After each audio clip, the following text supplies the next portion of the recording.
Hello everyone, आज मैं current affairs का पार्ट 5 लेकर आया हूं और आप सभी का स्वागत है सुरेश जोशी क्लासेज में। और आपसे रिक्वेस्ट है कि यदि आपने अभी तक इस चैनल को सब्सक्राइब नहीं किया है तो ज़रूर सब्सक्राइब कर लें और बेल आइकन को प्रेस कर लीजिए ताकि आपको क्या मिले, नोटिफिकेशन मिले। ठीक है, तो आज हम स्टार्ट करते हैं और इस टॉपिक को हम पूरे आज जो करंट अफेयर्स के मैं टॉपिक लेकर आया हूँ इन्हें हम डिटेल से पढ़ेंगे। ठीक है, तो स्टार्ट करते हैं करंट अफेयर्स पार्ट 5। चलो, पहला क्वेश्चन है दोस्तों इसमें आज का टॉपिक, आयुर्वेदा का कोविड-19 मरीजों पर प्रयोग करने वाला पहला राज्य। आयुर्वेदा का कोविड-19 जो मरीज हैं इन पर प्रयोग करने वाला पहला राज्य दोस्तों गोवा। तो पहला राज्य कौन बन चुका है? गोवा बन चुका। 19 दिसंबर 1961 को ऑपरेशन विजय चलाया था। ऑपरेशन विजय, मैं यहाँ पर लिख देता हूँ कि 19 दिसंबर 1961 को भारत ने एक ऑपरेशन चलाया था जिसे ऑपरेशन विजय कहते हैं और गोवा को पुर्तगालियों से क्या कराया था? आज़ाद करवाया था। गोवा को पुर्तगालियों से आज़ाद करवाया था। इसी के लिए हर साल गोवा 19 दिसंबर को, हर साल गोवा 19 दिसंबर को क्या मनाता है? अपना गोवा लिबरेशन डे। कभी पूछ ले दोस्तों कि गोवा अपना क्या मनाता है? गोवा लिबरेशन डे, यानी लिबरेशन मतलब स्वतंत्रता दिवस। गोवा लिबरेशन डे 19 दिसंबर। और यहाँ के जो सीएम है दोस्तों कौन है? प्रमोद सावंत। यहाँ के सीएम कौन है? प्रमोद सावंत हैं। यहाँ के गवर्नर सत्यपाल मलिक, जो राज्यपाल हैं वो सत्यपाल मलिक हैं। ठीक है, यहाँ की कैपिटल क्या है दोस्तों? पणजी। यहाँ की जो राजधानी है वो क्या है? पणजी। और यहाँ पर भाषा कौन सी बोली जाती है? मेन ऑफिशियल जो यहाँ की लैंग्वेज है मेन वो कौन सी है? कोंकणी। यदि पूछ ले कि यहाँ की मेन लैंग्वेज क्या है तो कोंकणी यहाँ की भाषा है। यहाँ का हाई कोर्ट है मुंबई। यदि ये पूछ ले दोस्तों कि हाई कोर्ट कहाँ पर है गोवा का, तो मुंबई में इसका हाई कोर्ट है। यहाँ पर विधानसभा की 40 सीट हैं। यदि पूछ ले कि जो लेजिस्लेचर असेंबली है विधानसभा में कितनी सीटें हैं? यहाँ पर 40। राज्यसभा में यहाँ पर दोस्तों 1 सीट है। लोकसभा में यहाँ पर 2 सीटें हैं। लोकसभा में यहाँ पर 2 सीटें हैं। और यहाँ का सबसे बड़ा शहर गोवा का दोस्तों सबसे बड़ा शहर कौन सा है? तो वास्को डिगामा। गोवा का सबसे बड़ा शहर कौन सा है? Vasco da Gama. ठीक है, यहाँ का लार्जेस्ट सिटी ऑफ गोवा। अच्छा दोस्तों, एक ध्यान से सुनना, एक बढ़िया क्वेश्चन ये भी बन जाएगा यहाँ पर कि गोवा को 1961 में हमने आज़ाद करवाया था किससे? पुर्तगालियों से। ठीक है, लेकिन ध्यान से सुनना, गोवा उस समय क्या था? यूटी था, यूनियन टेरिटरीज। तो फाइनली क्या हुआ था? 30 मई 1987 को 1987 30 मई 1987 को 56वां संविधान संशोधन हुआ, 56 कॉन्स्टिट्यूशनल अमेंडमेंट। और एक एक्ट आया था गोवा दमन दीव रिकॉन्स्टिट्यूशन एक्ट, क्योंकि पहले गोवा और दमन दीव एक साथ थे। तो 56वां संविधान संशोधन हुआ 1987 में। और कौन सा अधिनियम कहते हैं उसे? गोवा दमन दीव पुनर्गठन अधिनियम। और इसके द्वारा गोवा क्या बन गया था? एक राज्य बन गया था। गोवा तो क्या बन गया? राज्य। और उधर दमन दीव क्या रहा? यूटी रहा, जो कि आज भी क्या है? यूटी। यानी गोवा पहले क्या था दोस्तों? एक यूटी था। और राज्य कब बना? 1987 में। और कौन सा राज्य बना था? ये 25वां। दोस्तों ये भी पूछ ले कि कौन सा राज्य बना था गोवा, तो 25वां राज्य बना था भारत का। कब? 1987 में। तो और अभी आयुर्वेदा का कोविड-19 मरीजों पर प्रयोग करने वाला पहला राज्य भी कौन है दोस्तों?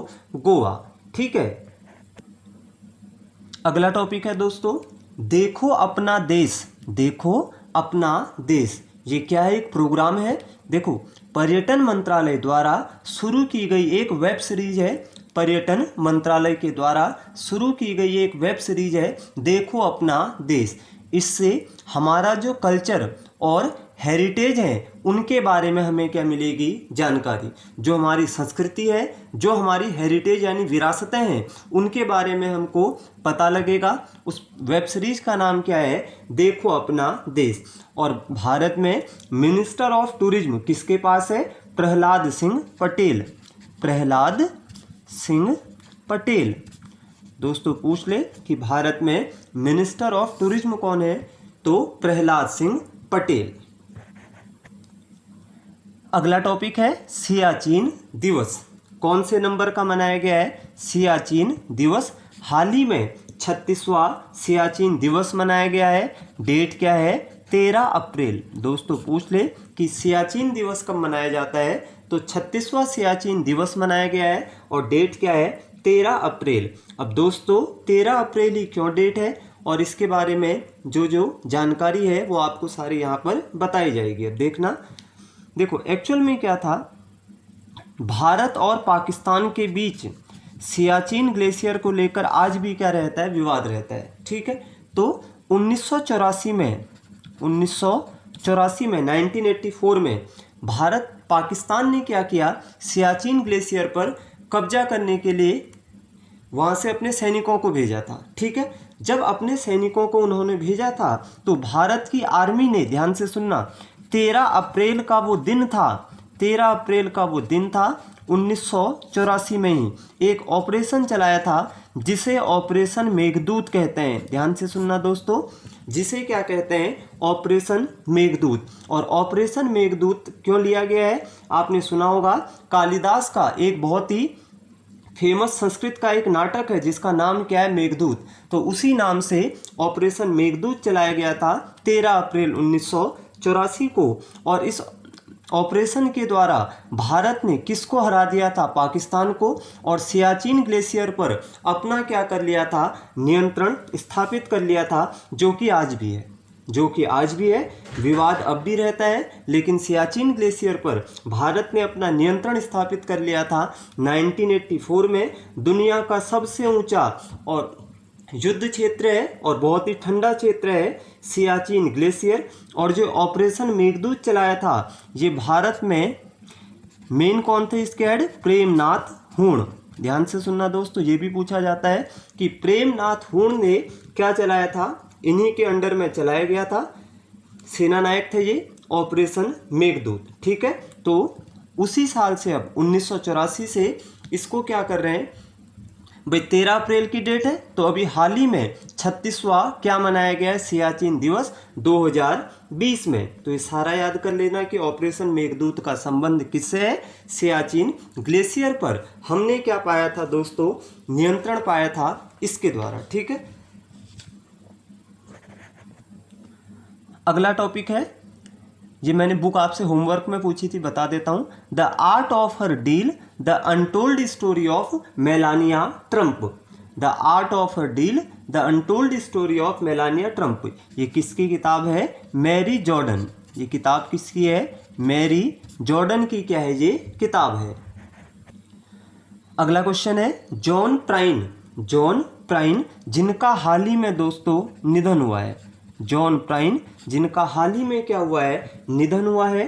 तो जो जॉन प्राइन का निधन हुआ है, ये कौन थे, एक अमेरिकी लोक गायक, एक अमेरिकी सिंगर हैं ये, और जिनका हाल ही में निधन हुआ है कोरोना बीमारी के कारण,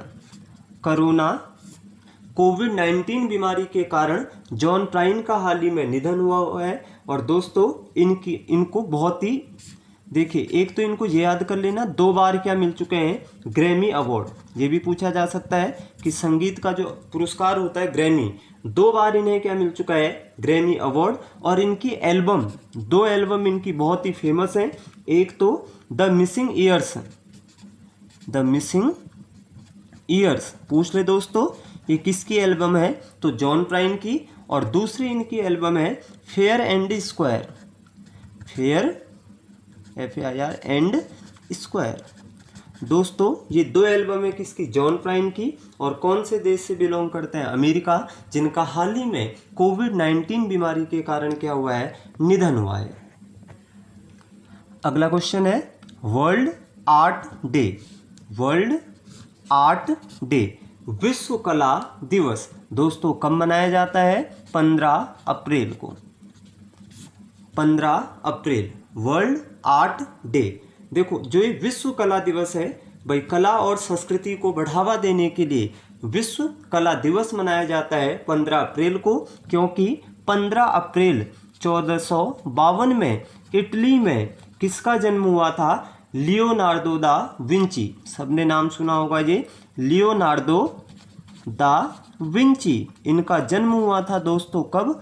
15 अप्रैल 1452 को इटली में इनका जन्म हुआ था। तो इनके जन्म के ऊपर विश्व कला दिवस मनाया जाता है, क्योंकि एक बहुत बड़े क्या थे? कलाकार थे, जिन्होंने मोनालिसा की पेंटिंग को क्या किया था? बनाया था।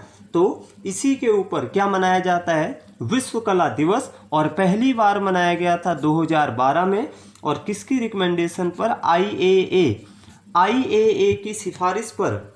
IAA international association of art, international association of art की रिकमेंडेशन पर 2012 में पहली बार मनाया गया।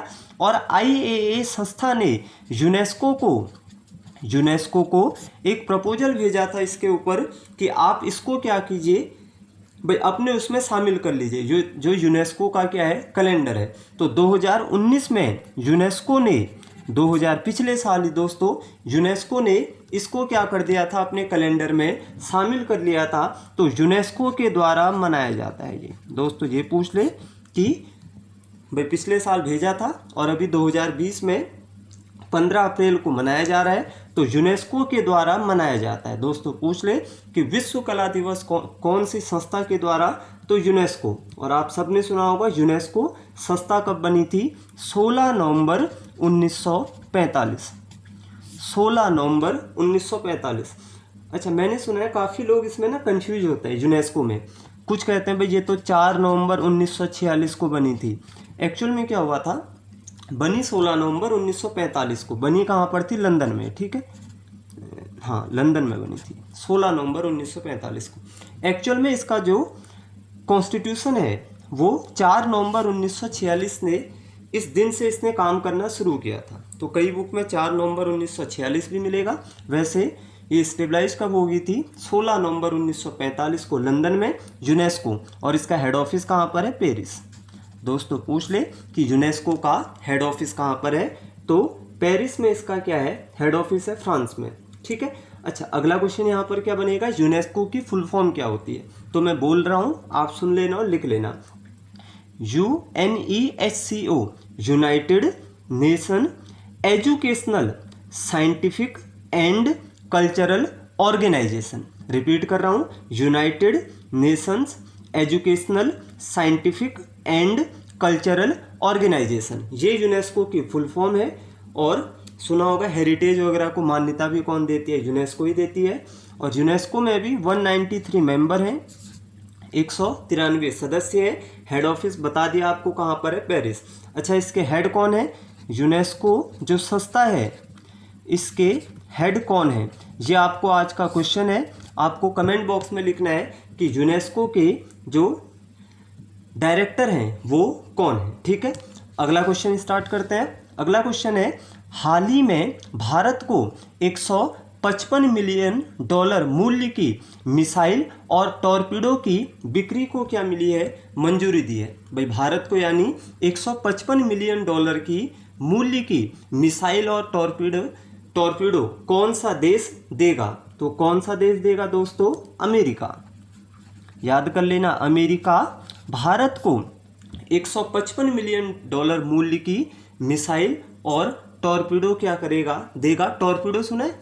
टॉर्पीडो क्या होते हैं? एक मिसाइल होती है जो पानी के अंदर भी चलती है। टॉर्पीडो एक मिसाइल होती है दोस्तों जो पानी के अंदर भी चलती है। तो डील कितने डॉलर की है? 155 मिलियन डॉलर की क्या है दोस्तों? डील है। अगला क्वेश्चन है दोस्तों, ये मैंने पूछा भी था, आपको आंसर बता देता हूँ। एशियन डेवलपमेंट बैंक ने भारत को कोविड-19 महामारी के खिलाफ लड़ने के लिए कितने बिलियन डॉलर का सहयोग पैकेज देने की घोषणा की है? किसने? एशियन डेवलपमेंट बैंक ने। तो दोस्तों इसका आंसर था 2.2 बिलियन डॉलर। 2.2 billion dollar. अच्छा, अभी एक करंट अफेयर का और एक क्वेश्चन बनता है दोस्तों।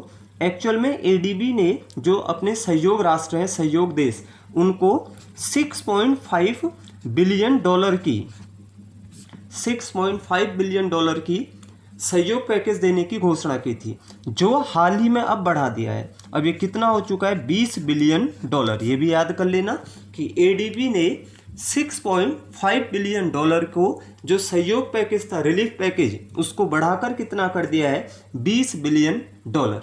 ठीक है दोस्तों, तो आज की करंट अफेयर की क्लास पूरी हो चुकी है और आपको वीडियो पसंद आई तो एक लाइक ज़रूर करिए और अपने दोस्तों को शेयर कीजिए। धन्यवाद।